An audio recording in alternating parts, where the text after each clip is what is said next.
بسم اللہ الرحمن الرحیم۔ آج میں آپ کے سامنے سورہ بقرہ کا رکوع نمبر 22 اور پہلے پارے کا رکوع نمبر 6 یہ بیان کروں گا۔ سب سے پہلے اس کا لفظی ترجمہ، مختصر گرامر، اس کے بعد انشاءاللہ اس کی تفسیر، اور پھر اس میں جو علمی نکتے ہمیں معلوم ہوئے اس رکوع میں اس کا بیان ہوگا۔ اعوذ باللہ من الشیطان الرجیم، بسم اللہ الرحمن الرحیم۔ لیس البر، لیسا کا معنی نہیں، بر کہتے ہیں نیکی کو، کامن لفظ ہے۔ ان تولو، ان کا معنی کہ، تولو پھیرنا، ولا یا یولیو بار بار آ چکا ہے۔ وجوہکم، وجہ کی جمع ہے، وجہ کہتے ہیں چہرے کو، وجوہ اس کی جمع آتی ہے۔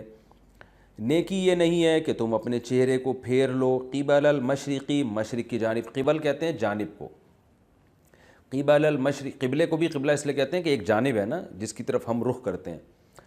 نیکی صرف یہ نہیں ہے کہ تم پھیر لو اپنے چہروں کو مشرق کی طرف اور مغرب کی طرف، ولکن البر، لیکن حقیقت میں نیکی کیا ہے، من آمن باللہ، کہ جو اللہ پر ایمان لائے، والیوم الآخر، اور آخرت کے دن پر۔ یعنی اس کا مطلب یہ ہے ولکن البر، یہاں ایک لفظ محذوف ہے، ولکن البر، لیکن نیکی کیا ہے، برو من آمنا، اس شخص کی نیکی ہے، تو برو کا لفظ محذوف ہے یہاں پہ۔ جیسے میں نے بتایا نا کہ بہت سے لفظ ہم جب ان شارٹ بات کرتے ہیں تو بہت سے لفظ ہم محذوف کر دیتے ہیں۔ جیسے ہم کہتے ہیں نا میری گاڑی پنچر ہو گئی ہے، کیا مطلب گاڑی کا ٹائر پنچر ہو گیا ہے۔ تو قرآن بھی عام لوگوں کے محاوروں ہی کی رعایت کرتے ہوئے کلام کرتا ہے۔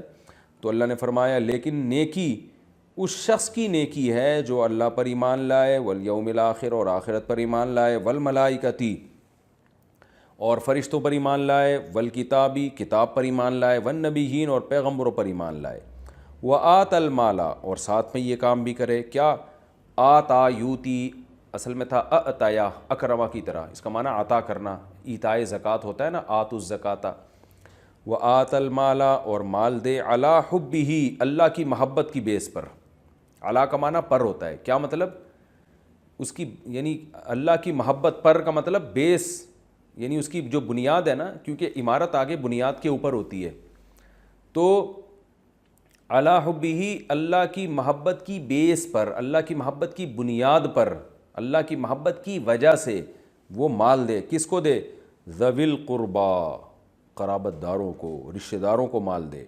والیتاما، یتیم کی جمع ہے یتامہ، یتیموں کو مال دے، والمساکین، مسکینوں کو مال دے، وابن السبیل، ابن سبیل کا لفظی ترجمہ ہے راستے کے بیٹے، سبیل راستے کو کہتے ہیں، ابن بیٹا، لیکن یہاں مراد ہے مسافر، تو عربی میں مسافروں کو ابن السبیل کہا جاتا ہے، مسافروں کو مال دے، والسائلین، سؤال کرنے والوں کو یعنی مانگنے والوں کو دے، وفی الرقاب، اور گردنوں میں مال خرچ کرے۔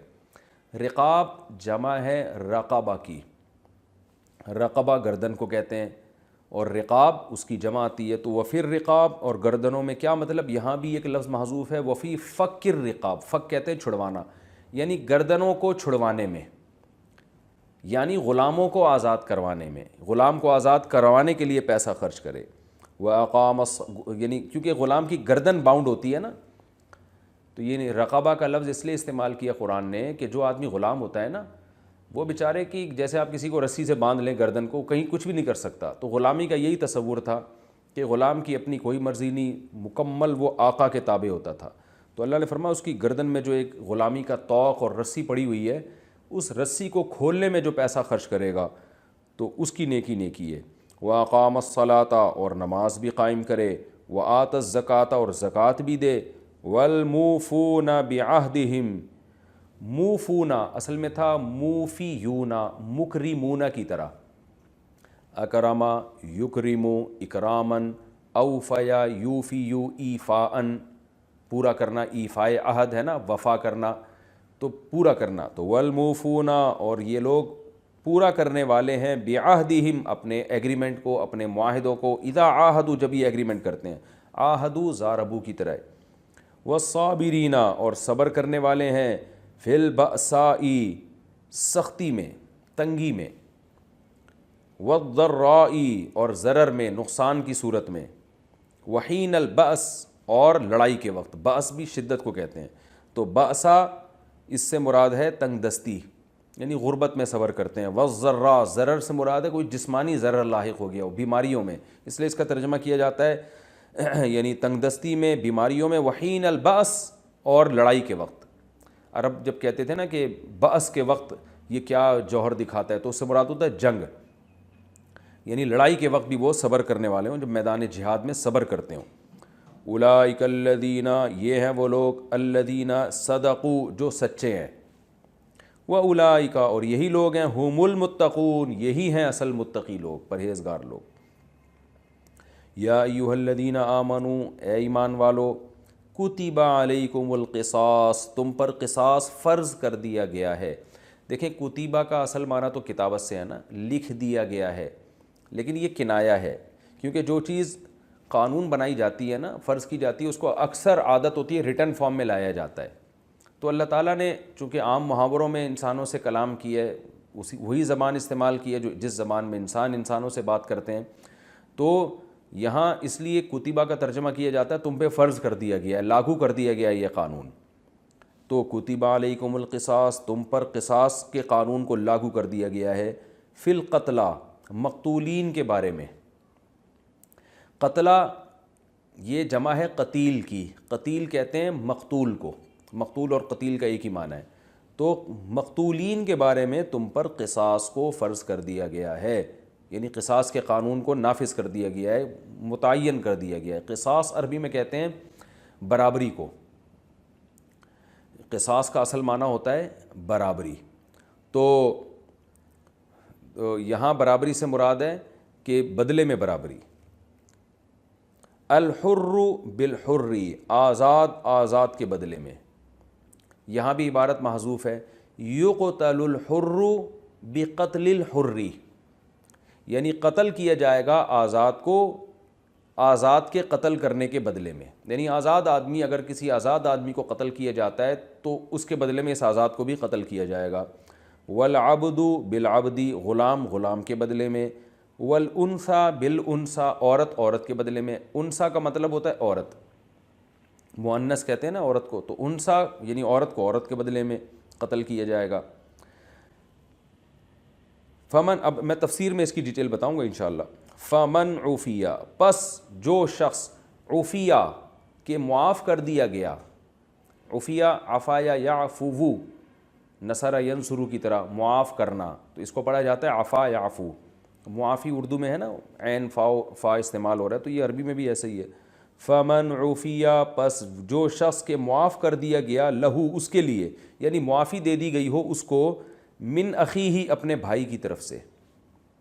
کیا مطلب, کسی شخص نے قتل کیا تو اگر اس قاتل کو معافی دے دی گئی ہو اس کے بھائی کی طرف سے, بھائی سے مراد اس کا مسلم بھائی, یعنی مقتول کے وارثوں کو اجازت تھی کہ وہ قاتل سے قصاص لیتے, تو اللہ مقتول کے وارثوں کو اس قاتل کا بھائی قرار دے رہے ہیں دینی اعتبار سے.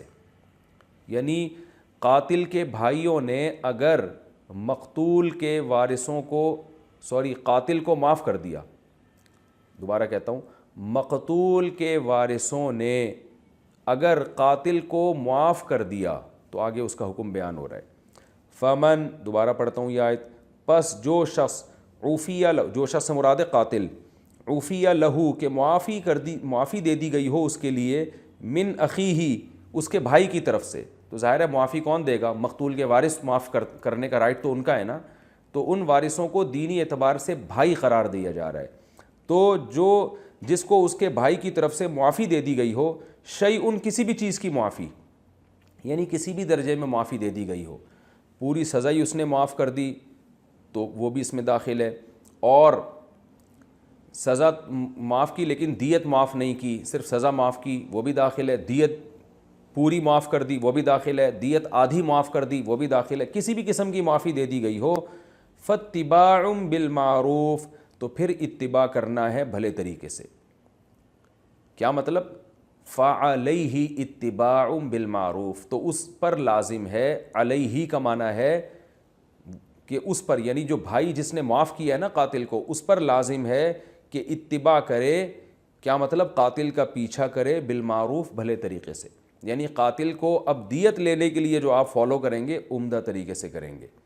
وَأَدَاءٌ إِلَيْهِ، اور ادا کرنا لازم ہے الیہ مقتول کے وارث کو بِإِحسان عمدہ طریقے سے. یعنی اللہ نے اس میں ایک اصول بیان کر دیا، کیونکہ یہ ترجمہ اس تفسیر کے بغیر سمجھ میں نہیں آئے گا. اصل میں یہ بیان کیا جا رہا ہے کہ اللہ نے جو قانون بنایا ہے وہ تو قصاص کا، یعنی برابری کا. برابری کا مطلب قاتل کو مقتول کے بدلے میں قتل کیا جائے گا، اور مقتول کے وارثوں کو یہ رائٹ ہے. سورہ بنی اسرائیل میں اللہ نے فرمایا یہ حکومت کا رائٹ نہیں ہے. سورہ بنی اسرائیل میں آتا ہے فَقَدْ جَعَلْنَا لِوَلِيِّهِ سُلْطَانًا، جس کو قتل کیا گیا ہے اس کے وارثوں کا یہ حق ہے کہ قاتل کو قتل کر دیں. ان کے لیے بالکل جائز ہے. ہاں فیصلہ ظاہر ہے گورنمنٹ کرے گی، کیونکہ ایسے لوگ پھر ایسا نہ ہو کہ بے گناہ لوگوں کو بھی قتل کرنا شروع کر دیں.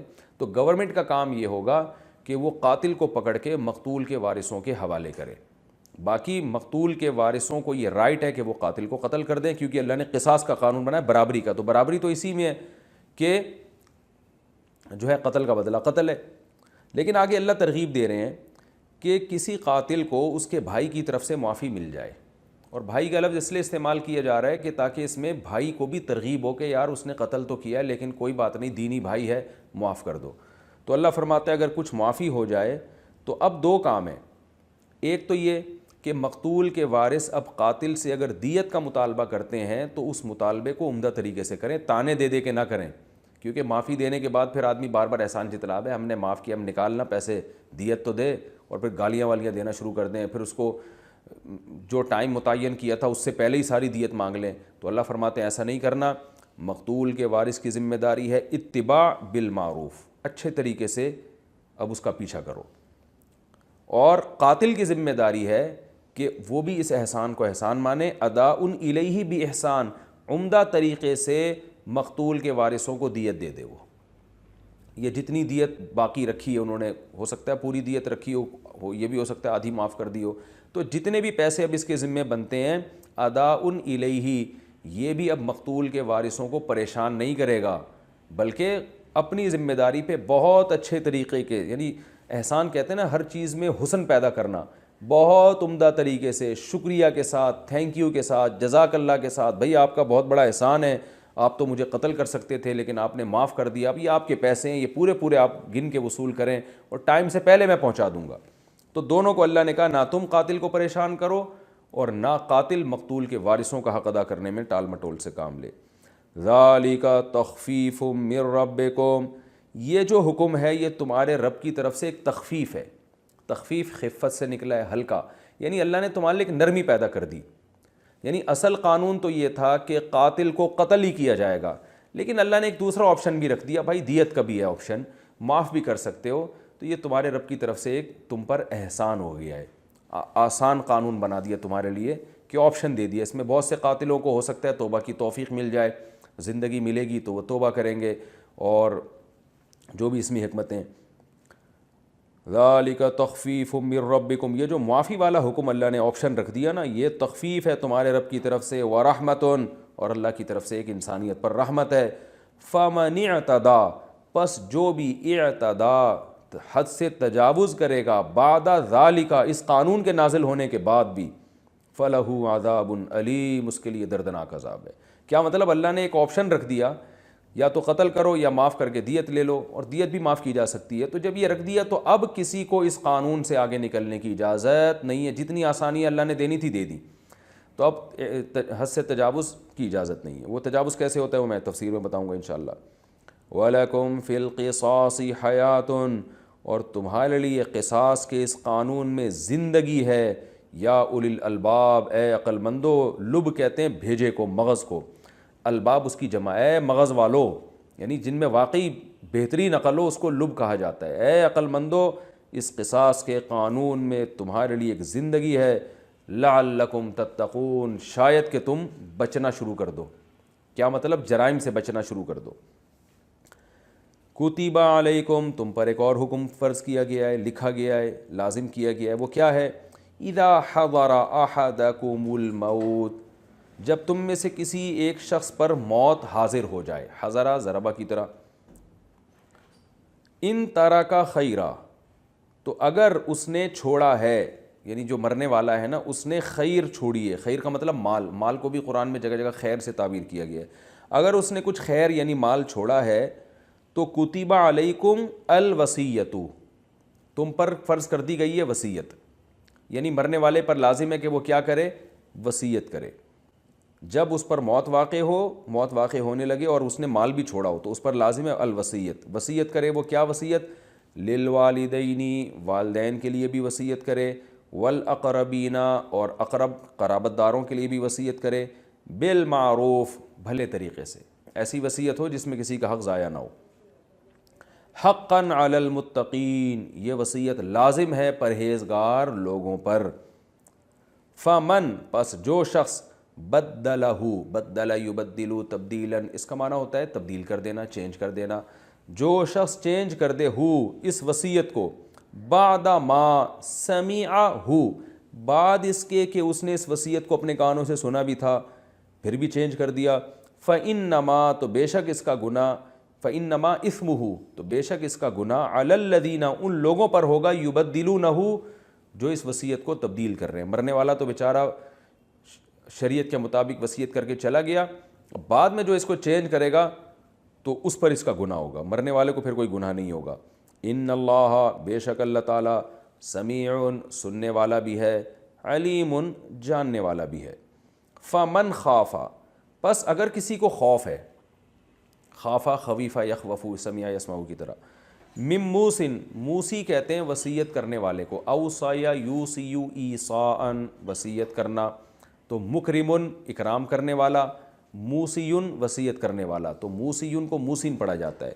بس جس شخص کو یہ خوف ہو موسی کی طرف سے، یعنی جس نے وصیت کی ہے اس کی طرف سے اگر کسی کو خوف ہے جنف کا، جنف کہتے ہیں حق سے ہٹ جانا، مائل، حق سے دور ہو جانا، یعنی کسی کو خوف ہے وصیت والے کی طرف سے حق سے ہٹنے کا، یعنی کسی کا یہ خیال ہے کہ وصیت کرنے والے نے برحق وصیت نہیں کی، حق سے ہٹ گیا ہے وہ، او اسمن، یا اس کے بارے میں یہ خوف ہے کہ اس نے گناہ کا ارتکاب کیا ہے، یعنی کسی پر ظلم کیا ہے اس وصیت میں اس نے، فاصلح بینہم، تو پھر اس نے جو وارثین ہیں ان کے درمیان اصلاح کر دی۔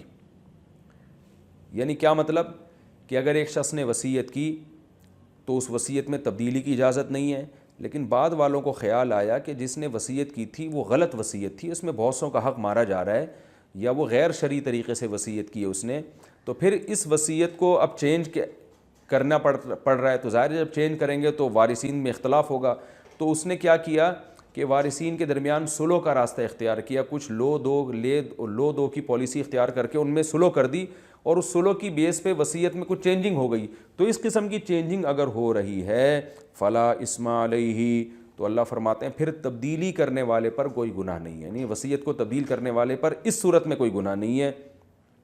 ان اللہ، بے شک اللہ تعالیٰ، غفور، معاف کرنے والے، رحیم، رحم کرنے والے۔ یہ تو اس رکوع کا لفظی ترجمہ تھا اور مختصر سی گرامر۔ جیسے جیسے ہم قرآن میں آگے بڑھتے جائیں گے ترجمہ آسان ہوتا چلا جائے گا، گرامر بالکل ہی ختم ہوتی چلی جائے گی کیونکہ وہ بار بار ریپیٹ ہو رہے ہیں وہ الفاظ۔ اب میں انشاءاللہ آپ کے سامنے اس کی تفسیر پیش کروں گا۔ قرآن مجید کا یہ رکوع بہت اہم ہے، ہماری عملی زندگی سے اس کا بڑا گہرا تعلق ہے۔ سمت قبلہ کا جب حکم ہوا تھا تو اب یہ موضوع یہاں کمپلیٹ ہو رہا ہے، وہی کہ ادھر منہ کر کے نماز کیوں پڑھ رہے، بیت المقدس کی طرف منہ کر کے نماز کیوں نہیں پڑھ رہے، قبلے کی طرف منہ کر کے نماز کیوں پڑھ رہے، یہی یہودی گھماتے رہتے تھے بات کو۔ تو اللہ نے ایک اصول اور ضابطہ بیان کر کے اس ٹاپک کو ختم کیا۔ اصول اور ضابطہ یہ بیان کیا کہ لیس البر ان تولوا، اصل میں یہ لفظ یوں تھا، لیس ان تولوا وجوہکم البر، کہ تم اپنے چہروں کو مشرق اور مغرب کی طرف پھیرو تو نیکی صرف یہی نہیں ہے، دنیا میں صرف یہی ایک کام نہیں رہ گیا کرنے کا کہ اسی پر ساری زندگی بحث کرتے رہو گے کہ قبلہ ادھر، جیسے یہودی بار بار یہی تانا دیتے تھے جب بھی مسلمان گزرتے نا، ابے بھائی قبلہ تو وہ تھا، یہ تو ادھر کیوں چلا گیا۔ تو اللہ فرماتے ہیں نیکی صرف یہی، یہ نہیں کہ نیکی یہ نہیں ہے، نیکی صرف اس میں منحصر نہیں ہے، صرف یہی ایک نیکی نہیں رہ گئی کہ ادھر ادھر منہ کرتے رہو، یعنی مشرق یا مغرب کی طرف منہ کرو، کسی کی طرف منہ کر لینا یہ بذات خود نیکی کا اس میں انحصار نہیں ہے، تو بلکہ اصل جو کرنے کے کام ہیں وہ کیا ہیں، وَلَٰكِنَّ الْبِرَّ، لیکن نیکی اصل میں اس شخص کی نیکی ہے، مَنْ آمَنَ بِاللَّهِ، جو اپنے عقیدے کو بھی درست کر لے اور اعمال کو بھی درست کر لے، پھر اعمال میں جو حقوق العباد ہیں ان کا بھی خیال کرے, حقوق اللہ کا بھی خیال کرے. تو اس پورے قرآن یعنی اسلام کے خلاصے کو اللہ نے اس آیت میں بیان کر دیا. بڑی جامع آیت ہے یہ کہ عمل کو فوکس کرو, اس بحث میں ٹائم ضائع نہ کرو کہ ادھر منہ کریں تو ادھر منہ کریں. تو اب یہود یا دوسرے جو اسلام پر اعتراض کرنے والے لوگ ہیں نا, وہ اسی کو پکڑ کے بیٹھے ہوئے ہیں. جیسے آج بہت سے لوگوں کا دین صرف کربلا بن چکا ہے, اور بہت سے لوگوں کا دین صرف ربیع الاول بن چکا ہے, بہت سے لوگوں کا دین بس کہ کچھ خاص قسم کی رسومات بن چکا ہے. پریکٹیکل لائف میں وہ بالکل زیرو ہیں. تو اس آیت میں یہ سمجھایا جا رہا ہے کہ نیکی اس میں منحصر نہیں ہے کہ تم اپنے چہروں کو مشرق یا مغرب کی طرف پھیرو, بلکہ نیکی نام ہے دو چیزوں کا, عقیدے کی اصلاح اور عمل کی اصلاح. اور پھر عمل میں دو, حقوق اللہ اور حقوق العباد. تو یہ تین کام اگر تم کر لو گے تو تمہاری اس عمل کو پھر نیکی کہا جائے گا. تو اللہ فرماتے ہیں لَكِنَّ الْبِرَّ مَنْ آمَنَ بِاللَّهِ وَالْيَوْمِ الْآخِرِ, لیکن نیکی اصل میں اس شخص کی نیکی ہے جو اللہ پر ایمان لائے. تو اللہ پر ایمان لانا یہ ہے اصل نیکی. وَالْيَوْمِ الْآخِرِ, اور آخرت پر ایمان لے کر آؤ, یہ ہے اصل نیکی. والملائکتی, فرشتوں پر ایمان لے کر آؤ. والکتابی, کتابوں پر ایمان لے کر آؤ. والنبیین, پیغمبروں پر ایمان لے کر آؤ. اور صرف ایمان بھی کافی نہیں ہے, اس ایمان کی بیس پر ایسا تگڑا ایمان ہونا چاہیے کہ اس کی بیس پر پھر یہ عمل بھی ہو. سب سے پہلا عمل کیا ہے؟ آت المال علی حبہ, جس کو میں اپنے انداز میں کہتا ہوں پھر روکھڑا بھی خرچ کرو. کیونکہ جب آخرت پر ایمان ہے, اللہ پر ہے, تو اللہ پہ ایمان کا تقاضا ہے کہ بھائی یہ پیسے اللہ نے دیے ہمیں. جب اللہ نے دیے تو اللہ جہاں خرچ کرنے کا کہہ رہا ہے خرچ کرنے پڑیں گے. اور آخرت پر ایمان ہے تو یہ پیسے خرچ کرنے سے ضائع نہیں ہو رہے, آخرت میں ریٹرن ہو جائیں گے. تو اگر یہ سب کام آپ نہیں کر رہے تو اس کا واضح مطلب ہے آپ کا اللہ اس کے رسول پر ایمان نہیں ہے. تو ایمان کے ساتھ پھر یہ عمل بھی ہو. وہ عمل کیا ہے؟ آت المال علی حبہ, اللہ کی محبت کی بیس پر لوگوں کو مال دینا ہے. بڑی زبردست آیت ہے, خدا کی قسم. اسلام کا حسن اگر کسی نے دیکھنا ہونا, یہ ایک آیت ہی کافی ہے. اسلام میں جب کسی پہ خرچ کیا جاتا ہے تو اس کے لیے نہیں بلکہ اللہ کے لیے. اس کا فائدہ کیا ہوگا؟ آپ اس کو کبھی تانا نہیں دو گے میں نے یہ کیا, میں نے یہ کیا. بھائی تم نے اللہ کے لیے کیا ہے نا, تو بس اللہ اجر دے گا. ہم پر احسان کیوں جتلا رہے ہو؟ اور اس میں انسان چھپ کے بھی دے گا. اگر علانیتاً دے گا تو لوگوں کو ترغیب دینے کے لیے, اور ورنہ کوشش اس کی ہوگی چھپ کے دوں, لوگوں کو پتہ نہ چلے, اور پھر اس کا بدلہ نہیں مانگے گا اس سے. تو اللہ فرماتے ہیں کہ وہ مال خرچ کرتا ہے کرے علی حبہ, اللہ کی محبت کی بیس پر. کس پہ؟ ذوی القربا, سب سے پہلا حق رشتہ داروں کا ہے. اسلام میں رشتہ داری کی بڑی ویلیو ہے, سائز سے پتہ چلتا ہے. اور رشتہ داری جوڑنے میں روکھڑا خرچ کرنا پڑتا ہے, جو کہ آج صرف تھینک یو رہ گیا. امی کو فون کر دیا, سال میں ایک دفعہ پھپھو سے ملاقات ہو گئی, ہیلو ہائی کر لیا, بہن کو ذرا خیریت پوچھ لی, بس اتنا ہی چل رہا ہے آج کل. تو اللہ فرماتے ہیں مال خرچ کرے اللہ کی محبت میں رشتہ داروں پر. والیتامہ, دوسرا سب سے بڑا حق ہے یتیموں کا, کیونکہ اس کا باپ نہیں ہوتا, بیچاروں کا کوئی پرسان حال نہیں ہوتا. یتیم بچوں کی جو حالت ہے آپ کو پتہ ہے کیا ہوتی ہے. باپ نہیں ہوتا تو کوئی سر پہ ہاتھ رکھنے والا نہیں ہوتا. تو اور اگر یتیم بھی ہو اور رشتہ دار بھی ہو تو پھر تو زبردست, پھر تو ڈبل فائدہ ہے. تو اللہ فرماتے ہیں سب سے پہلے رشتہ داروں پہ مال خرچ کرے, پھر یتیموں پہ خرچ کرے. دل میں نیت کر لیا کرے, ہم جن جن آیتوں کو اور تفسیر کے جس لیکچر کو سن رہے ہیں آج ہی سے انشاءاللہ عمل کریں گے. سب سے پہلے میں نیت کرتا ہوں, اب آپ بھی نیت کریں کہ اب پیسہ خرچ کریں گے ہم انشاءاللہ رشتہ داروں پر بھی اور یتیموں پر بھی. والمساکین, اور عام غریبوں پر بھی. وابن السبیل, اور مسافروں پر بھی. مسافر کا بھی اسلام میں, کیونکہ مسافر ایک اجنبی ہوتا ہے, اس کو عزت چاہیے ہوتی ہے لوگوں سے, اس کو ضرورت ہوتی ہے. تو اللہ فرماتے ہیں مسافروں پر بھی خرچ کرو. والسائلین, اور مانگنے والوں کو بھی دو. لیکن اس میں شرط یہ ہے, دوسری دلائل سے پتہ چلتا ہے کہ وہ مانگنے والے جو پروفیشنل نہ ہو, پیشہ ور نہ ہو, ضرورت کی بیس پہ مانگتے ہوں. والسائلین, اور مانگنے والوں کو بھی دو. اور قرآن میں دوسری جگہ پر آتا ہے کہ جو نہیں مانگتے, سفید پوش ہے, ان کا حق زیادہ ہے, وہ مساکین میں آ گیا. وفی الرقاب, اور غلاموں کو آزاد کرانے میں بھی پیسہ خرچ کرو. تو آج کل تو غلام نہیں ہوتے, تو پہلے زمانے میں باندیاں اور غلام ہوا کرتے تھے, تو صحابہ پیسے خرچ کر کر کے مالک کو پیسے دیتے تھے کہ بھائی تو مجھ سے اتنے پیسے لے لے, اس غلام کو آزاد کر دے. اور بعض دفعہ غلام بھی ایگریمنٹ کرتے تھے مالک سے کہ اگر میں نے اتنے مہینے میں اتنے پیسے کما کے دے دیے تو میں آزاد ہوں. تو قرآن نے کہا ایسے غلام کے ساتھ تم تعاون کیا کرو تاکہ یہ مالک کو پیسے دے اور جان چھوٹے اس کی. تو غلاموں کو آزاد کرانے میں, تو آج کل غلام نہیں ہے, لیکن آج کل جو ہے اس طرح کے غلام تو نہیں ہیں, لیکن اس سے بدتر غلام آج معاشرے میں موجود ہے, جن پر غلامی کا لیبل تو نہیں لگا مگر وہ سمجھے غلام ہی جاتے ہیں. تو ان کو بھی آزاد کرانے کی کوشش کرنی چاہیے.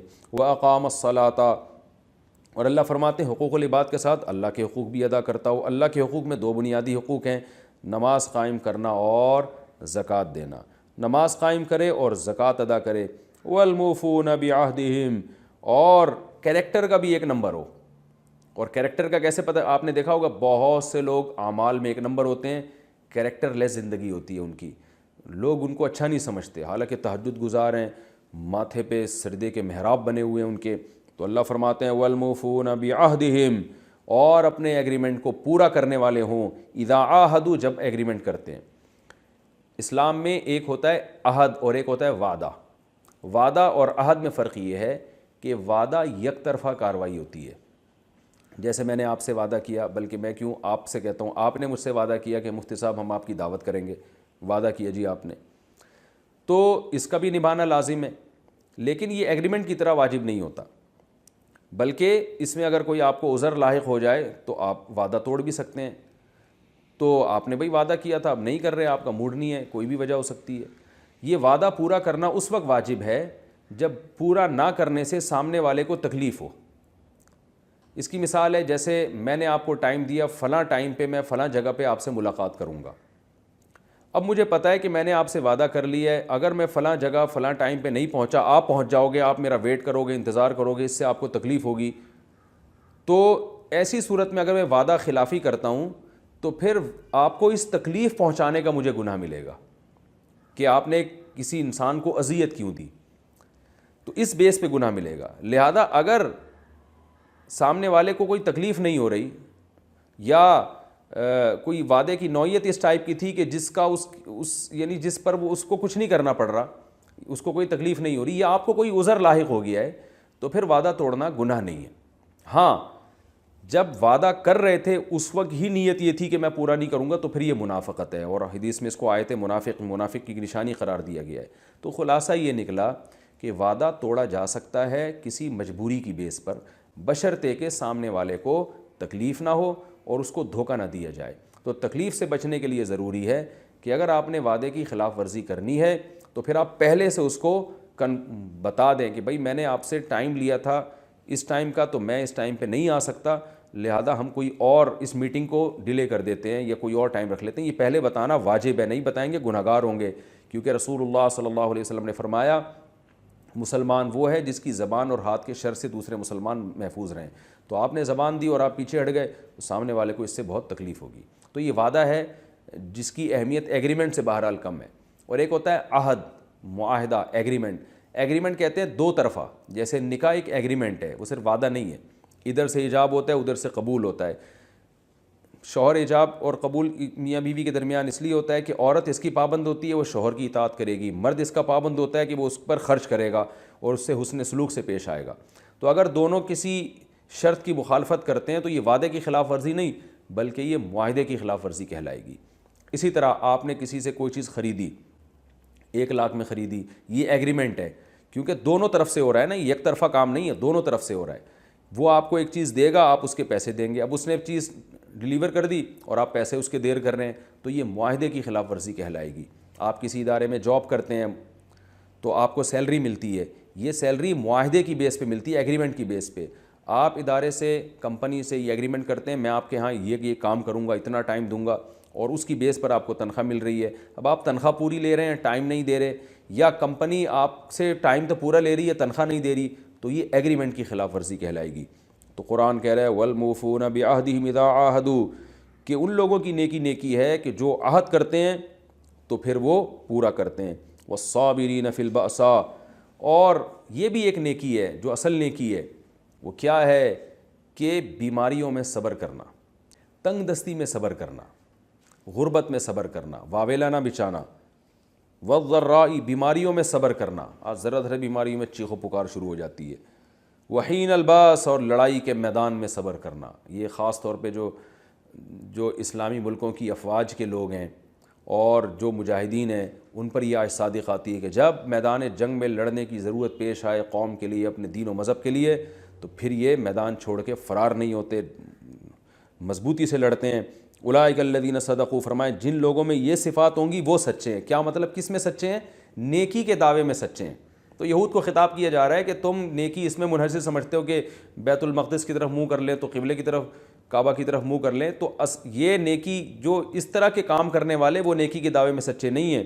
سچے وہ لوگ ہیں جو یہ پورا پراپر جو ہے نا اسلام کو فالو کریں، ان احکام کو فالو کریں، عقیدہ بھی یہ صحیح، عمل بھی صحیح، معاہدوں کے بھی پکے، اور پھر واویلا نہ مچانے والے ہوں بلکہ صبر کرنے والے ہوں مشکلات میں. یہ لوگ ہیں جو اپنے دعووں میں سچے ہیں، اور یہی لوگ ہیں حقیقت میں متقی پرہیزگار، جن کے لیے اللہ نے جنت کے وعدے کیے. آگے اللہ تعالیٰ ایک حکم دے رہے ہیں.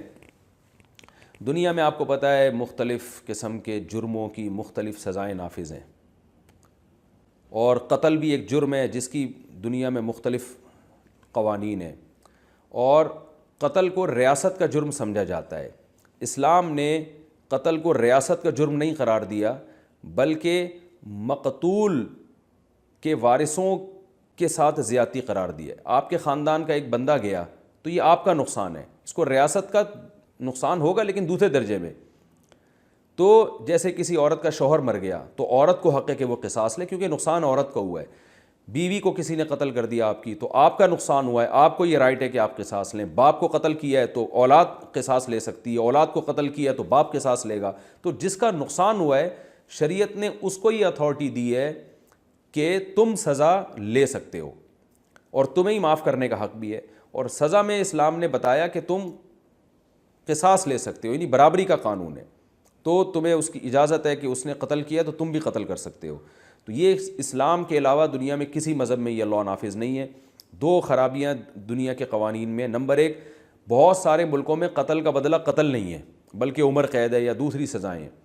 دوسرا، قتل کیا بھی دیا جاتا ہے تو پھانسی کے ذریعے یا جو ہے وہ بجلی کے ذریعے، جس میں قتل ہونے والے کو تکلیف بہت ہوتی ہے. تو اسلام میں ہے کہ تلوار سے گردن اڑائی جائے. تیسرا، اسلام میں اور دوسرے ملکوں کے قوانین میں کیا فرق ہے کہ اسلام نے مقتول کے وارثوں کو یہ حق دیا ہے کہ تم قتل کی سزا معاف کرنا چاہو تو کر سکتے ہو، جبکہ دنیا کے دوسرے بہت سے ملکوں میں مقتول کے وارثوں کا رائٹ نہیں ہوتا، پر گورنمنٹ ہی کو یہ اختیار ہوتا ہے کہ وہ معاف کر دے. اور ہمارے ملک میں بھی ایک غیر شرعی سزا نافذ ہے، وہ یہ ہے کہ اگر پھانسی کی سزا اپیل کرے، پھانسی جس کو پھانسی دی جا رہی ہے، اور صدر اس کی اپیل سن کے پھانسی کی سزا کینسل کر دے تو صدر کو اس کی اپیل سننے کا حق حاصل ہے اور اس کی بیس پر سزا ختم کر دی جاتی ہے. یہ بھی قرآن کے بالکل خلاف ہے، کیونکہ میں نے پہلے بتایا کہ مقتول کے وارثوں کو تو یہ رائٹ ہے، کیونکہ نقصان صدر مملکت کا نہیں ہوا، یہ وزیر اعظم کا نہیں ہوا، نقصان تو اس بندے کا ہوا ہے، اس عورت کا ہوا ہے جس کے شوہر کو مارا گیا، یا اس شوہر کا ہوا ہے جس کی بیوی کو مارا گیا. تو اس لیے اسلام میں صدر کی اپیل پر اس پھانسی کی سزا کو کینسل نہیں کیا جا سکتا، اور پھانسی ہے بھی نہیں اسلام میں، گردن اڑائی جائے گی. پھانسی میں بہت شدید تکلیف ہوتی ہے قاتل کو. تو یہ چند امتیازی احکام ہیں جو اسلام کے ہیں، اور اس میں جو حسن ہے وہ آپ کو پوری دنیا میں کسی بھی لاء میں آپ کو وہ حسن نظر نہیں آئے گا. تو حسن کیا ہے کہ بھائی انتقام کی آگ جو بھڑکتی ہے نا مقتول کے وارثوں میں، وہ آگ اس وقت تک ٹھنڈی نہیں ہو سکتی جب تک کہ وہ قاتل کو قتل ہوتا ہوا دیکھ نہ لیں، بلکہ اپنے ہاتھ سے قتل کرنے کا بھی ان کو شریعت نے اختیار دیا ہے کہ یہ اپنے ہاتھ سے بھی قاتل کو مار سکتے ہیں. تو انتقام کی آگ ٹھنڈی ہوگی، اس سے ملک میں امن پھیلے گا. دوسرا یہ کہ اگر معاف کرنا چاہیں تو معاف بھی کر سکتے ہیں، اس معافی کے بڑے فائدے ہوں گے. قاتل آئندہ کے لیے توبہ کرے گا، وہ کہے گا بھائی مجھے تو میدان میں لا کے کھڑا کر دیا گیا تھا گردن اڑانے کے لیے، ان کا احسان ہے، تو ان کی قدردانی کرے گا، اور ان کی بھی تلافی ہو جائے گی دیت کے ذریعے کہ مقتول کے وارثوں کو جو نقصان، کیونکہ اب مقتول تو دوبارہ آ نہیں سکتا، تو ان کی بھی تلافی ہو جائے گی، اور جو ہے وہ آئندہ قتل سے بچے گا بھی. تو اس کوشش، یعنی ظاہر ہے جب معافی ہوگی تو احسان مانے گا نا. لیکن ہمارے ہاں جو قوانین نافذ ہیں ان کا نقصان یہ ہے، اسلام کو فالو نہیں کیا جا رہا، ان کا نقصان یہ ہے کہ قتل کی وجہ سے جو دشمنیاں پیدا ہوتی ہیں اور عدالتوں کے جو چکر لگتے ہیں، اور پھر عمر قید سے وہ نکلنے کے بعد کہتا ہے میں ایک اور قتل کروں گا، وہاں اور ڈاکوؤں کے ساتھ رہ کے قتل سیکھ رہا ہو. تو اسلام میں یہ قید وید نہیں ہے قتل کے بدلے میں کہ عمر قید میں، جیل ہے ہی نہیں. سیدھا قاتل کو پکڑ کے مقتول کے وارثوں کے حوالے کرو، بولو ابھی نمٹاؤ کیس کو، یا تو گردن اڑانی اڑاؤ ورنہ اس کے پیسے لے کے اس کو چھوڑو، اور اگر پیسے بھی معاف کرنا چاہو تو تمہاری مرضی ہے. تو سیدھا سادہ قانون بنایا. سعودی عرب میں یہ قانون نافذ ہے، اور آپ دیکھیں وہاں کتنے جو ہے وہ امن ہے اس قانون کی وجہ سے. اور لوگوں کے آپ دوسرے ملک، سعودی عرب میں بھی کچھ تبدیلیاں آ رہی ہیں اب آہستہ آہستہ، لیکن آپ دیکھیں دوسرے ملکوں میں کیا ہوتا ہے، پوری زندگیاں جیلوں میں پڑے رہتے ہیں. تو اللہ نے فرمایا تم پر قصاص فرض کیا گیا ہے مقتولین کے معاملے میں، الحر بالحر، قتل کیا جائے گا آزاد کو آزاد کے بدلے میں۔ یاد رکھیں اس آیت کا یہ مطلب نہیں ہے کہ آزاد اگر غلام کو قتل کر دے تو پھر آزاد کو قتل نہیں کیا جائے گا، ایسا نہیں ہے۔ اسلام میں قتل کے معاملے میں آزاد غلام مرد اور عورت میں کوئی فرق نہیں ہے۔ اگر کوئی مرد کسی عورت کو قتل کر دے تو اس عورت کے بدلے میں بھی اس مرد کو قتل کیا جائے گا۔ اگر کوئی آزاد آدمی کسی غلام کو قتل کر دے تو اس غلام کے بدلے میں آزاد کو قتل کیا جائے گا، کیونکہ انسانیت میں سب برابر ہیں۔ اور امام ابو حنیفہ رحمہ اللہ تعالیٰ کے نزدیک اگر اپنے ملک میں رہنے والے کسی غیر مسلم کو بھی آپ قتل کر دیں، ذمی کو، جس کو ذمی کہا جاتا ہے، تو اس کے بدلے میں بھی مسلمان کو قتل کیا جائے گا۔ تو اس میں اختلاف ہے کہ غیر مسلم کے قتل میں قصاص ہے یا دیت ہے۔ امام حنیفہ کے نزدیک اس میں بھی قصاص ہے، اور باقی ائمہ کے نزدیک اس میں قصاص نہیں ہے بلکہ دیت ہے۔ تو یہ اختلافی مسئلہ ہے، لیکن اتنا سب میں کہ آزاد غلام میں اور مرد اور عورت میں کوئی فرق نہیں ہے۔ اب سوال پیدا ہو جائے فرق نہیں ہے تو قرآن یہ کیوں کہہ رہا ہے کہ آزاد کو آزاد کے بدلے میں قتل کرو، غلام کو غلام کے بدلے میں؟ اصل میں نے بتایا نا کہ قرآن ہمارے محاوروں میں بات کرتا ہے۔ عام طور پہ آزاد لوگوں کی دشمنی آزاد لوگوں کے ساتھ ہوتی ہے، غلاموں کے ساتھ قتل و غارت کا معاملہ وہ کرتے نہیں ہیں، اور غلاموں کے پھڈے غلاموں سے ہوتے ہیں، عورتوں کی لڑائیاں عورتوں سے ہوتی ہیں۔ تو اس عرف کی رعایت کر کے قرآن نے یہ کہا ہے کہ آزاد اگر آزاد کو قتل کر دے تو اس کو قتل کیا جائے گا، اور اس میں یہ نہیں دیکھے جائے گا کہ یہ آزاد جس نے قتل کیا ہے یہ اونچے خاندان سے ہے یا گھٹیا خاندان سے، یہ کالا ہے یا گورا، بلکہ ہر آزاد کو ہر آزاد کے بدلے میں قتل کیا جائے گا، اور ہر غلام کو ہر غلام کے بدلے میں قتل کیا جائے گا۔ یہ نہیں دیکھا جائے گا کہ یہ غلام اونچے خاندان کا غلام ہے یا گھٹیا خاندان کا، معذرت یعنی چھوٹے خاندان کا، یا یہ کالا ہے یا گورا۔ تو یہ مقصد ہے بیان کرنے کا، یہ مقصد نہیں ہے کہ آزاد اگر غلام کو قتل کر دے تو قتل نہیں کیا جائے گا، وہ تو پھر بھی قتل کیا جائے گا، لیکن عام طور پر ایسا ہوتا نہیں ہے۔ عرف میں یہی ہوتا ہے کہ آزادوں کی دشمنی آزاد لوگوں کے ساتھ ہوتی ہے، غلاموں کی دشمنی غلاموں کے ساتھ ہوتی ہے، عورتوں کی دشمنی عورتوں کے ساتھ ہوتی ہے۔ تو اس میں قرآن نے بیان کیا کہ ایک عورت کو دوسری عورت کے بدلے میں قتل کیا جائے گا، چاہے کوئی بھی ہو، یعنی اچھے خاندان کی عورت ہو یا برے خاندان کی۔ اور باقی ہمیں حدیث سے پتہ چلتا ہے، اجماع امت سے پتہ چلتا ہے کہ کوئی بھی مسلمان کسی بھی درجے کے مسلمان کو قتل کر دے تو قاتل کو قتل کیا جائے گا، مقتول کے وارثوں کو یہ رائٹ ہے۔ ہاں اللہ فرماتے ہیں فمن عفی لہ من اخیہ شیء، اگر مقتول کے وارثوں کی طرف سے قاتل کو معافی مل جائے، اور مقتول کے وارث کو اللہ نے قاتل کا اسلامی بھائی قرار دیا ہے، اور اس میں ایک قسم کی ترغیب دی ہے مقتول کے وارثوں کو کہ بھائی قاتل جو مرضی ہے تو کلمہ گونا، تو اس لحاظ سے تمہارا بھائی ہے، تو اگر تم اس کو معاف کر دو تو بھائی تو معاف کرتے ہی ہیں۔ تو اس میں معافی کا اشارہ ملتا ہے، واضح اشارہ ہے۔ تو اللہ فرماتے ہیں اگر معافی مل جائے تو بہت اچھا ہو گیا۔ تو اب دو کام کرنے ہیں، اتباع بالمعروف، قاتل کا پیچھا کرنا ہے عمدہ طریقے سے۔ تو اب یہ نہیں کہ چلتے پھرتے اس کو تانے دو، گالیاں دے دے کے اس سے پیسے نکالو، اچھے طریقے سے عزت کے ساتھ اس کا پیچھا کرو۔ جو ٹائم اس کو دیا ہے پیسوں کا اس وقت تک اس کو مہلت دو۔ آپ نے اس سے ایگریمنٹ کیا تھا 1 مہینے کے اندر دیت چاہیے، اور 5 دن بعد ہی سر پہ کھڑے ہو گئے اس کے لے جا کے۔ وَأَدَاءٌ إِلَيْهِ بِإِحْسَانٍ، اور قاتل پر بھی لازم ہے کہ جب انہوں نے تم پر احسان کیا تو تم بھی دیت ان کے حوالے کرو گے عمدہ طریقے سے، احسان کے ساتھ۔ اب یہ نہیں کہ مارکیٹ سے شارٹی ہو جاؤ، جیسے لوگ قرضہ لے کے بھاگ جاتے ہیں، تو تم پر بھی واجب ہے کہ احسان کا بدلہ احسان سے دو۔ ذَلِكَ تَخْفِيفٌ مِّن رَبِّكُمْ، یہ تمہارے رب کی طرف سے ایک تخفیف ہے۔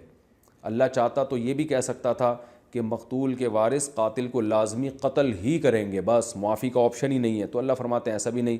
پھر اس میں آسانی یہ بھی کہ اللہ یہ بھی کہہ سکتا تھا کہ چاہو تو معاف کر دو دیت نہ لو، اور چاہو تو قصاص لو، تو اس میں پھر سب لوگ قصاص ہی لے رہے ہوتے، لیکن اللہ نے پیسوں کا آپشن بھی رکھ دیا کہ بھئی پیسے لے کے چھوڑ بھی سکتے ہو۔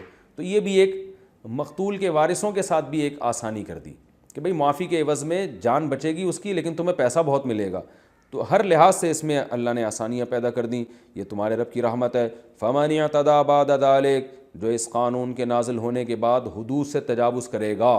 حدود سے تجاوز کیسے ہے کہ قاتل کے علاوہ بھی لوگوں کو مارنا شروع کر دیا، قاتل نہیں مل رہا تو اس کے ماموں کو مار دیا پکڑ کے، یا قاتل کو معاف کیا اب دوبارہ قصاص کی باتیں کر رہے ہو تو معاف کر دیا تو کر دیا، یا اس سے دیت کا مطالبہ کر رہے ہو لیکن ناجائز طریقے سے، جو ٹائم دیا اس وقت تک بھی مہلت نہیں دے رہے، یا مقتول جو قاتل ہے اس کے ذمہ دیت آئی اور وہ دیت دینے کے لیے آمادہ نہیں ہو رہا، ٹھیک ہے نا، وہ پیسے ٹائم پہ ادا نہیں کر رہا، تو کسی بھی طرح سے اللہ فرماتے ہیں جو اعتدال سے تجاوز کرے گا تو دردناک عذاب ہے اس کے لیے قیامت کے دن۔ بسم اللہ الرحمن الرحیم، سورہ بقرہ کا رکوع نمبر 22 اور دوسرے پارے کا رکوع نمبر 6 چل رہا تھا۔ اس کی یہ آیت چل رہی ہے کتب علیکم اذا حضر احدکم الموت ان ترک خیرا الوصیۃ للوالدین والاقربین بالمعروف حقا علی المتقین۔ یہ والی آیت چل رہی تھی، اس سے پہلے کی آیت کی تفسیر ہو چکی ہے۔ کتب علیکم اذا حضر احدکم الموت، فرمایا تم میں سے جب کسی پر موت کا وقت آئے تو اس پر یہ بات لکھ دی گئی ہے، اس کو یہ حکم دے دیا گیا ہے، ان ترک خیرن، اگر وہ خیر چھوڑ کر جا رہا ہو یعنی اس کے پاس مال بھی ہو تو کیا اس پر لکھ دیا گیا ہے الوصیۃ للوالدین والاقربین بالمعروف، کہ وہ وصیت کرے والدین کے لیے اور قریبی رشتہ داروں کے لیے بھلے طریقے سے، یعنی عرف کے موافق، یعنی اس طرح سے وصیت کرے کہ کسی پر ظلم زیادتی نہ ہو۔ حقا علی المتقین، یہ وصیت حق ہے یعنی لازم ہے پرہیزگار لوگوں پر۔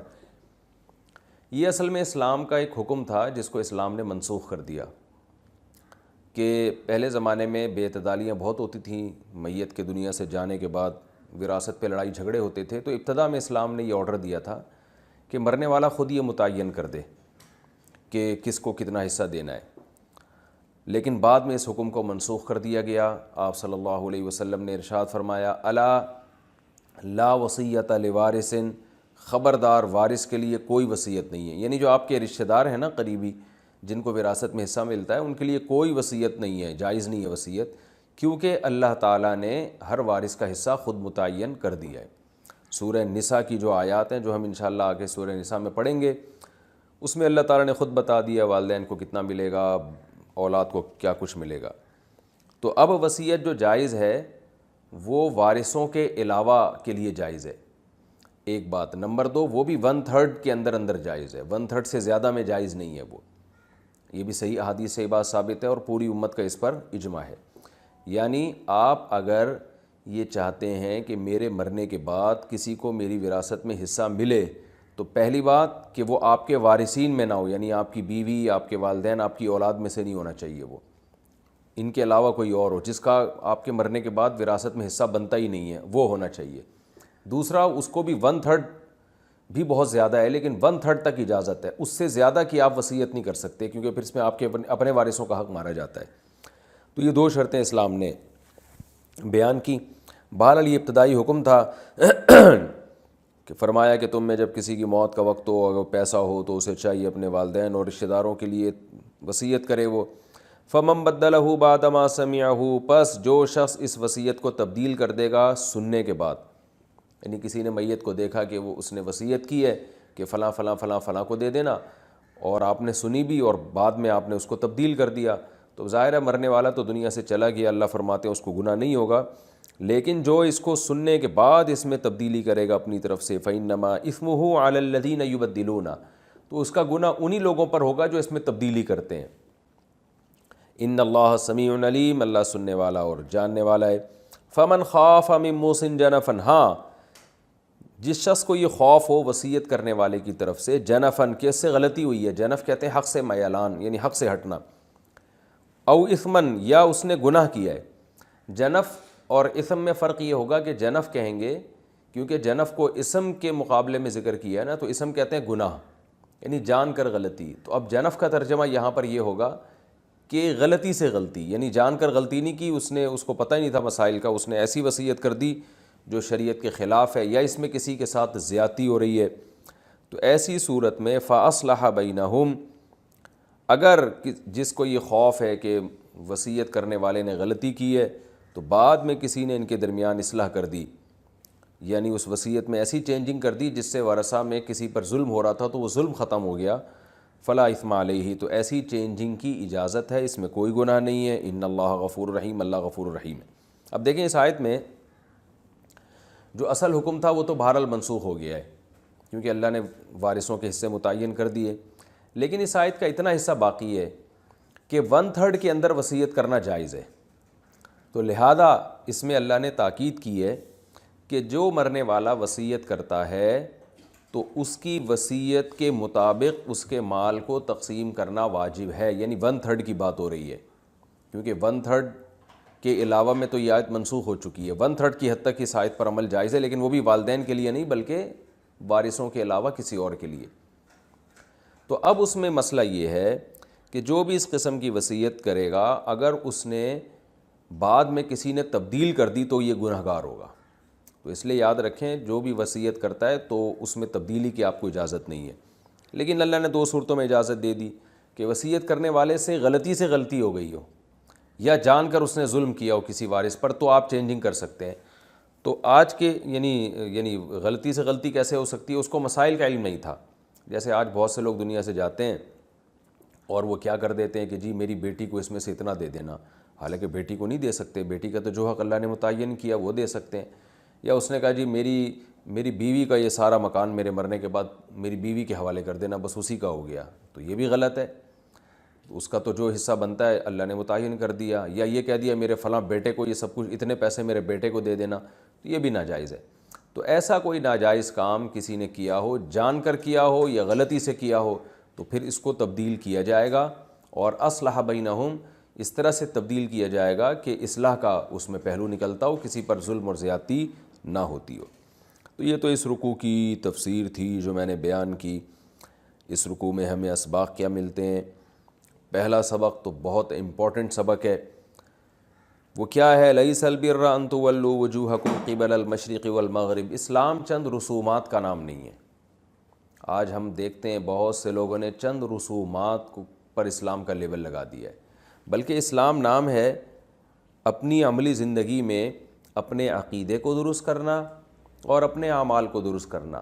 عقیدے میں کیا ہے؟ اللہ پر ایمان، آخرت پر ایمان، فرشتوں پر ایمان، اللہ کی آسمانی کتابوں پر ایمان، پیغمبروں پر ایمان۔ یعنی صرف عمل کو فوکس نہیں کرنا، پہلے نظریے کو فوکس کرنا ہے۔ دوسری بات یہ، پھر اس میں اللہ تعالیٰ نے حکم دیا ہے کہ اعمال میں اللہ کے حقوق اور اللہ کے بندوں کے حقوق۔ تو یہاں اللہ نے اپنے بندوں کے حقوق کو پہلے ذکر کر دیا، اور اس میں پیسہ خرچ کرنا، کیونکہ بندوں کے حقوق زبانی تلافی تو لوگ ادا کرنے کے لیے تیار ہوتے ہیں۔ جیسے میں اکثر غیر مسلموں کی مثال دیتا ہوں نا کہ تھینک یو سے بات شروع کرتے ہیں، تھینک یو پہ ختم کرتے ہیں، مسکرا کے بات کرتے ہیں، پیسہ نہیں خرچ کرنے کے لیے تیار ہوتے۔ تو یہ بھی ٹھیک ہے، نبی صلی اللہ علیہ وسلم نے فرمایا کہ یہ بات بھی صدقے میں داخل ہے، ان تلقى اخاک بوجہ طلیق، کہ اپنے بھائی سے مسکراتے چہرے کے ساتھ ملو، خندہ پیشانی کے ساتھ ملو، تو یہ بھی صدقے کی ایک قسم ہے۔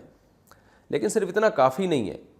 اسلام نے جو ہمیں نظام دیا ہے نا، اس نظام میں آپ پر مالی ذمہ داریاں بہت ساری ڈالی ہیں اسلام نے۔ آپ کو اپنے والدین کو بھی کھلانا ہے، بیوی بچوں کو بھی کھلانا ہے، اگر بہن بھائیوں میں کوئی غریب ہے اس پہ بھی خرچ کرنا ہے، پڑوسیوں کا بھی خیال کرنا ہے، اپنی قوم اور ملک و ملت کا بھی خیال کرنا ہے۔ تو اس کا اللہ نے تذکرہ کیا ہے کہ آت المال علی حبہ، اللہ کی محبت کی وجہ سے رشتہ داروں کو بھی دینا ہے، یتیموں کو بھی، مسکینوں کو بھی اور مسافروں کو بھی، اور اگر کوئی مانگنے والا ہے، مستحق ہے، تو اس کو بھی دینا ہے، غلاموں کو آزاد کرانے میں دینا ہے۔ تو یہ پریکٹیکل مسلم بننا ہے ہم نے، صرف چند رسومات کے منہ ادھر کر کے نماز پڑھ لی یا منہ ادھر کر کے نماز پڑھ لی، انہی مسائل میں نہیں الجھے رہنا۔ تو یہ ہمارے لیے بہت اہم آیت ہے کہ ہم اس پر کتنا عمل کر رہے ہیں۔ اور نماز قائم کرنی اور زکوٰۃ دینا یہ اللہ کا حق ہے۔ اور پریکٹیکل مسلمان کی اللہ نے ایک علامت بیان کی ہے، والموفون بعہدہم اذا عاہدوا، ایگریمنٹ کو پورا کرتے ہیں یہ۔ اور ایک اہم ترین یعنی حکم جس کو آج لوگ فالو نہیں کر رہے، وہ یہ ہے کہ جب کوئی ٹینشن والا کام ہو، یعنی کوئی ٹینشن پہنچے اللہ کی طرف سے، کوئی مشکل پہنچے، تو صبر کرنا ہے، واویلا نہیں کرنا۔ آج نوحہ کرنے کو اور اس طرح کے جو رونے پیٹنے کو اور ماتم کرنے کو عبادت سمجھا جانے لگا ہے۔ صحیح بخاری صحیح مسلم کی حدیث ہے، آپ صلی اللہ علیہ وسلم نے میت پر رونے اور پیٹنے والی عورتوں پہ لعنت فرمائی ہے۔ عورتوں کا ذکر اس لیے کہ عام طور پہ وہ زیادہ روتی پیٹتی ہیں۔ تو ہم نے دیکھا ہے اپنے بزرگوں کے گھروں میں کہیں میت ہوئی ہے تو گھر میں یعنی کمرے سے باہر خواتین کی آواز نہیں نکلتی، لیکن ہم نے ایسے بھی دیکھے ہیں کہ وہ گلی محلے میں چیخو پکار ہو رہی ہوتی ہے۔ تو آپ صلی اللہ علیہ وسلم نے گریبان چاک کرنے والی پر اور میت میں چیخ و پکار کر کے رونے پیٹنے والی عورتوں پہ لعنت فرمائی ہے۔ ایک صحابیہ کا مشہور واقعہ ہے کہ ان کے بچے کا انتقال ہو گیا، تو وہ قبر پہ کھڑی ہوئی بہت زیادہ رو رہی ہیں، جزا فضا کر رہی ہیں اپنے بچے کی قبر پہ۔ آپ صلی اللہ علیہ وسلم گزرے، ان خاتون کو نہیں پتہ تھا کہ نبی صلی اللہ علیہ وسلم ہے، تو آپ نے ان کو فرمایا کہ صبر کرو، صبر۔ تو وہ کہنے لگی میں آپ مجھے صبر کی تلقین کرتے ہو، آپ کو وہ مصیبت گزری نہیں ہے جو مجھ پہ گزری ہے۔ یعنی وہ بتانا چاہ رہی تھیں کہ اگر آپ پر وہ پریشانی آتی ہے نا جو مجھ پر آئی ہے، تو آپ مجھے صبر کی تلقین نہیں کرتے، میں بہت غمزدہ ہوں۔ آپ صلی اللہ علیہ وسلم یہ کہہ کے چلے گئے ان کی یہ بات سن کے۔ کسی نے بتایا کہ یہ تو اللہ کے نبی صلی اللہ علیہ وسلم تھے جو تمہیں نصیحت کر رہے تھے۔ وہ فوراً گھبرائی ہوئی آئیں آپ صلی اللہ علیہ وسلم کے پاس اور عرض کیا یا رسول اللہ میں اب صبر کروں گی۔ تو آپ نے فرمایا انما الصبر عند الصدمۃ الاولی، صبر اس وقت کیا جاتا ہے جب صدمہ پہنچے، یعنی کچھ دنوں بعد تو صبر آ ہی جاتا ہے سب کو۔ تو اسلام میں صبر ہے، چیخ و پکار نہیں ہے، رونا پیٹنا نہیں ہے، ہر ایک کے سامنے اپنے دکھڑے سنانا۔ آج دیکھیں نا لوگوں کو کیا ہے، شکر کی بات ہی زبان پہ نہیں آتی ہے۔ ٹھیک ہے غم میں انسان کے آنسو بھی نکلتے ہیں، تھوڑا بہت آواز بھی نکل آتی ہے اس کی، لیکن جو بے صبری آج ہو رہی ہے اور ٹینشن اور ڈپریشن اور اسٹریس میں جا رہے ہیں لوگ، ڈپریشن کے مریض بن رہے ہیں۔ آپ دیکھیں یہ ڈپریشن کی گولیوں کی جو ڈپریشن کے جو علاج ہے نا، ڈپریشن کے مریض یہ بڑھتے جا رہے ہیں، ان کی گولیاں بہت زیادہ میڈیکل اسٹوروں پہ بک رہی ہیں۔ تو اس کی وجہ یہی ہے کہ مسلمان اللہ اس کے رسول صلی اللہ علیہ وسلم کے حکام پر عمل نہیں کرتا۔ اور پھر اللہ نے میدان جنگ میں ڈٹنے کی بھی ترغیب دی ہے، کیونکہ اسلام کے دفاع کے لیے قوت اور طاقت اور لڑائی ضروری ہے۔ آپ کو دنیا میں آرام سے نہیں پنپنے دیا جائے گا۔ تو اس لیے اللہ نے ان لوگوں کو جو اللہ کے لیے لڑتے ہیں ان کی بھی فضیلت بیان کی کہ جب وہ ان کا آخرت پر ایمان ہوتا ہے تو میدان جنگ میں وہ ڈٹتے ہیں، لڑتے ہیں، پیٹ پھیر کے نہیں بھاگتے۔ تو یہ سارے ایک پریکٹیکل مسلم کی علامتیں ہیں۔ اللہ نے فرمایا اولئک الذین صدقوا، یہ وہ لوگ ہیں جو ایمان کے دعوے میں اور نیکی کے دعوے میں سچے ہیں۔ اسی میں جو علمی نقطہ جس کی تفسیر میں بیان کر چکا ہوں، اسلام کا نظام ہے قصاص، برابری۔ دنیا میں اس قانون کو فالو نہیں کیا جاتا۔ دیکھ لیں دنیا کس جنگ و جدال کا شکار ہے۔ جو جنایت کرنے والا ہے، جرم کرنے والا ہے، اس پہ طرز کھایا جاتا ہے۔ تو اسلام میں صرف گردن کا یعنی خون کا بدلہ خون نہیں ہے، بلکہ قرآن مجید میں دوسرے مقام پر ہے، ہم انشاءاللہ وہاں تفصیل سے پڑھیں گے۔ وَكَتَبْنَا عَلَيْهِمْ فِيهَا أَنَّ النَّفْسَ بِالنَّفْسِ وَالْعَيْنَ بِالْعَيْنِ وَالْأَنْفَ بِالْأَنْفِ وَالْأُذُنَ بِالْأُذُنِ وَالسِّنَّ بِالسِّنِّ وَالْجُرُوحَ قِصَاص۔ قرآن کہتا ہے کہ آنکھ کے بدلے آنکھ، کان کے بدلے کان، ناک کے بدلے ناک، دانت کے بدلے دانت۔ کسی نے کسی کی آنکھ پھوڑ دی تو جس کی آنکھ پھوڑی ہے اس کو یہ رائٹ ہے، اسلام نے حق دیا ہے کہ وہ بھی اس کی آنکھ پھوڑ سکتا ہے جس نے آپ کے ساتھ یہ زیادتی کی ہے۔ کسی نے آپ کا دانت توڑ دیا تو آپ کو یہ حق حاصل ہے کہ آپ بھی اس کا دانت توڑ سکتے ہو۔ تو یہ قصاص کا نظام ہے اسلام کا، اس کی تفصیل فقہ کی کتابوں میں ملتی ہے۔ خود سے دانت وانت نہ توڑنا شروع کر دیں، ایسا نہ ہو کہ اس نے دانت توڑا ہو، آپ اس کے دانت توڑنے کے چکر میں پورا جبڑا ہی نہ توڑ دیں اس کا۔ تو یہ ذرا کسی ڈاکٹر سے رابطہ کیجیے گا اس بارے میں، بلکہ عدالت سے رابطہ کریں۔ اور اللہ نے ایک حکمت بیان کی ہے یہاں، ایک علمی نقطے کی بات یہ بھی پتہ چلتی ہے کہ اللہ نے فرمایا جب تم قاتل کو اگر معاف کر دیتے ہو اور دیت اس پہ لاگو کرتے ہو تو اب زیادتی نہیں کرنی ہے اس کے ساتھ، کیونکہ ایک دفعہ جب معاف کر دیا تو اب بار بار اس کو تانے دینے کی اجازت نہیں ہے۔ فاتباع بالمعروف، اب تمہارا کام ہے تمیز سے اس سے دیت کا مطالبہ کرنا۔ تو یہ اصول ہر جگہ لاگو ہوتا ہے کہ کسی سے کوئی بھی جرم ہوا ہو، جب آپ نے ایک مرتبہ اس کے جرم کو معاف کر دیا تو اب بار بار اسے اس جرم پہ عار نہ دلائیں، اسے جو ہے نا وہ طیش نہ دلائیں اس پہ، یا تو معاف نہ کرتے۔ جب کر دیا ہے تو پھر جو طے ہوا ہے نا اب اسی کے اندر رہنے کی کوشش کریں آپ۔ اور اللہ نے یہ بھی بتا دیا وَلَكُمْ فِي الْقِصَاصِ حَيَاةٌ يَا أُولِي الْأَلْبَابِ، عقل والو تمہارے لیے قصاص میں حیات ہے۔ اب دیکھیں بظاہر تو قصاص میں موت ہے، جو عقل پرست لوگ ہیں نا وہ کیا کہتے ہیں کہ ہم قاتل کو اگر ہم قتل کر دیتے ہیں تو کیا فائدہ، اس نے بھی ایک انسانی جان کو قتل کر کے ہلاک کیا تو ہم بھی اس کو قتل کر کے وہی کام کر رہے ہیں۔ تو یہ عقلی دلائل دے دے کے وہ کیا کرتے ہیں کہ یار ایک انسانی جان تو دنیا سے چلی گئی، اب اس کے بدلے میں ایک اور انسان کو قتل کرو تو یہ تو انسانیت کا بچانا نہ ہوا نا۔ اس اشکال کا اللہ نے جواب دیا ہے کہ تمہیں قاتل کو جو ہم قتل کرنے کا حکم دے رہے ہیں تو اس قصاص میں تمہارے لیے زندگی ہے، تم یہ نہ دیکھو ایک آدمی قتل ہوا تو اس کے بدلے میں دوسرا بھی قتل ہی ہو رہا ہے تو یہ کون سا بڑا کام ہو گیا, آپ نے زندگی تو نہیں بچائی. تو اللہ فرماتے ہیں زندگی بچ رہی ہے اس میں. بظاہر ایک انسان مرتا ہوا نظر آ رہا ہے لیکن انسانیت کی حفاظت ہو رہی ہے اس میں. اگر اس کو قتل نہیں کرو گے دنیا میں قتل پھیلے گا اور بہت سارے لوگ مریں گے, تو ان کی حفاظت کے لیے اس کو قتل کرنے کا حکم دیا جا رہا ہے. اور اس میں ہمیں وصیت کے تاکید کا بھی پتہ چلتا ہے کہ اگر کوئی شخص شریعت کے مطابق وصیت کرتا ہے تو اس کی وصیت کو لاگو کرنا یہ بعد والوں پر فرض ہے. وصیت کے میں نے احکام تو آپ کو بیان کر دیے کہ 1/3 سے زیادہ جائز نہیں ہے, اور رشتہ داروں کے لیے جو جن کو وراثت میں حصہ ملنا ہے ان کے لیے بھی وصیت جائز نہیں ہے. بعض دفعہ یہ ہوتا ہے کہ لفظ وصیت کا نہیں ہوتا لیکن عمل وصیت ہی ہو رہی ہوتی. مثال کے طور پر ایک شخص یہ کہتا ہے, وصیت کا لفظ استعمال نہیں کرتا, وہ کہتا ہے بھائی بیٹا یہ گاڑی میری ہے لیکن میرے مرنے کے بعد تم ہی استعمال کرنا اس کو اور تمہاری ہو گئی, تو یہ وصیت ہی ہے.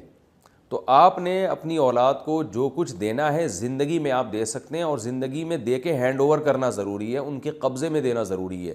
زبانی کلامی سے اسلام میں ایک چیز ٹرانسفر نہیں ہوتی, حتیٰ کہ ڈاکومنٹ بنانے سے بھی نہیں ہوتی, ہینڈ اوور کرنا پڑے گا. مکان اگر آپ اپنی اولاد کو زندگی میں دینا چاہتے ہیں تو مکان ان کے قبضے میں دینا پڑے گا. مثال کے طور پر باپ چاہتا ہے کہ میں اپنے بیٹے کو یہ فلیٹ دے دوں, تو فلیٹ میں یہ ہوگا یا مکان دے دوں, تو باپ کو چاہیے کہ وہ سارا سامان گھر سے نکالے اور اس میں بیٹا اپنا سامان ڈالے, اور باپ خود بھی تھوڑی دیر کے لیے گھر سے نکل جائے. تو جب بیٹے کا سامان اس گھر میں آئے گا تو یوں سمجھا جائے گا کہ بیٹے کا اس مکان پہ قبضہ ہو گیا, کیونکہ مکان قبضے میں ایسے نہیں لیا جاتا کہ مٹھی میں آپ کسی کے مکان کو رکھ لیں, بلکہ مکان کا قبضہ اسی طرح سے ہوتا ہے کہ جس کا سامان ہوتا ہے اسی کا قبضہ سمجھا جاتا ہے. تو اس لیے ہم لوگوں کو بتاتے ہیں کہ آپ اپنے بیٹے کو, اپنی اولاد کو کوئی گفٹ دینا چاہتے ہیں مکان کی صورت میں, تو پھر آپ کو اپنا سامان گھر سے باہر نکالنا پڑے گا. پھر بے شک دوبارہ ڈال دیں, بعد میں ایک دفعہ قبضہ دینا پڑے گا.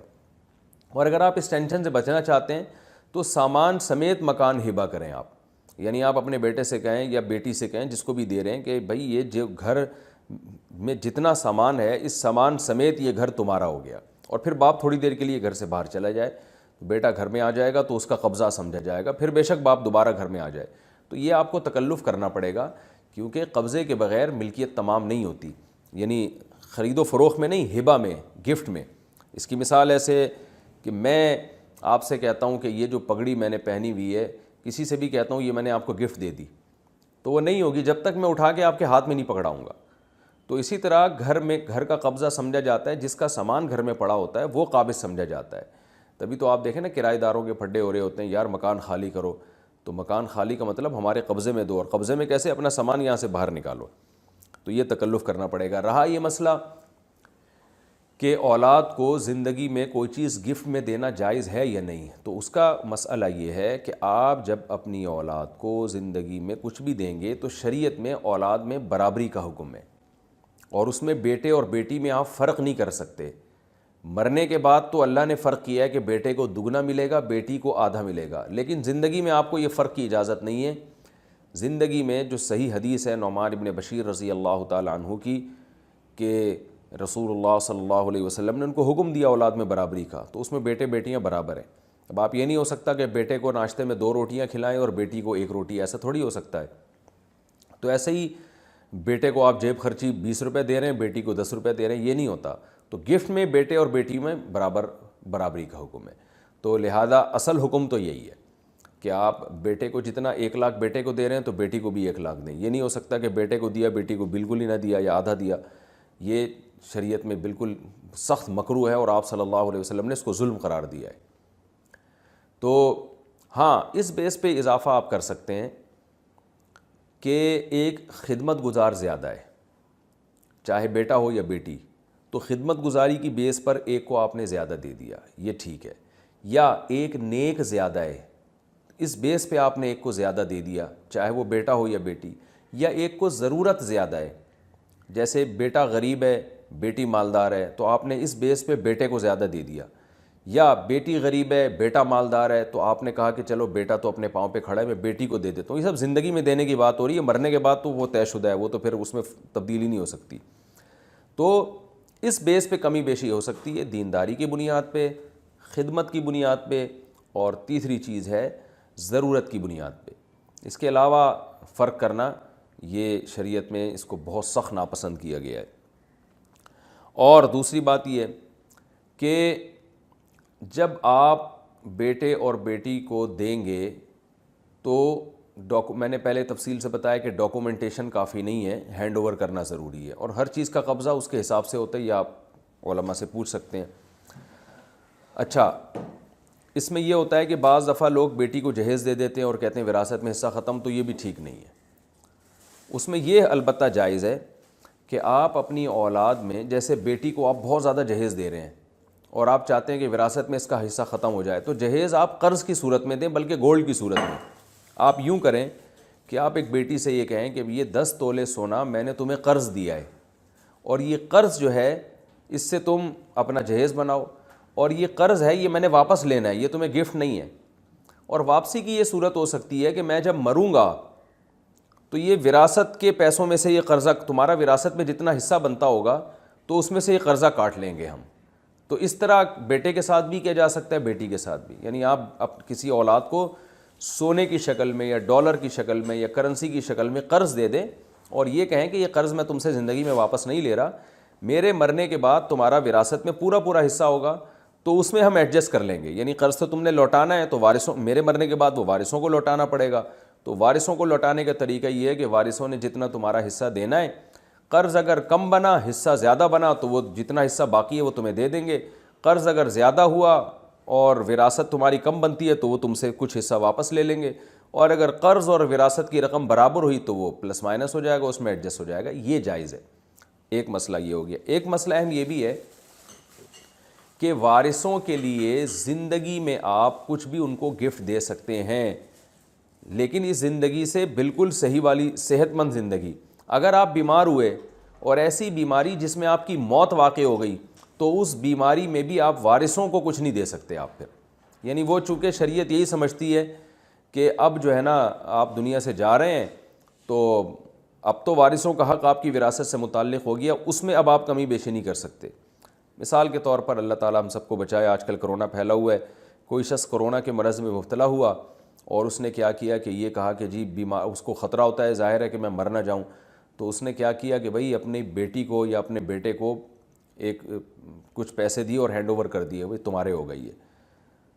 تو اگر یہ شخص نہیں مرا، زندہ رہا، اس بیماری سے نکل آیا تو ٹھیک ہے، یہ اس کا گفٹ ہے، ہو گیا اس کا، اگرچہ اچھا نہیں ہے بلا وجہ ایک اولاد کو دینا دوسرے کو نہ دینا، لیکن بہرحال ملکیت مکمل ہو گئی۔ لیکن اگر اس کی ڈیتھ ہو جاتی ہے اسی موت میں، اسی بیماری میں، تو جس کو اس نے وارث کو 1,00,000 دیے وہ واپس لیے جائیں گے، کیونکہ مرض الموت یعنی وہ مرض جس میں آپ کی موت واقع ہوتی ہے تو شریعت نے اس پر موت ہی کے حکام رکھے ہیں، یہاں تک کہ اگر آپ نے اس دوران بیوی کو طلاق دے دی اور آپ کی اسی بیماری میں ڈیتھ ہو گئی تو بیوی وراثت میں بھی حقدار ہوتی ہے، کیونکہ اس میں یہ اس بات کا امکان ہوتا ہے کہ اب آپ بیمار ہو تو اب مرنے کا چانس ہے، تو اب آپ وراثت سے محروم کرنے کے لیے کہیں یہ کام نہ کر رہے ہو آپ۔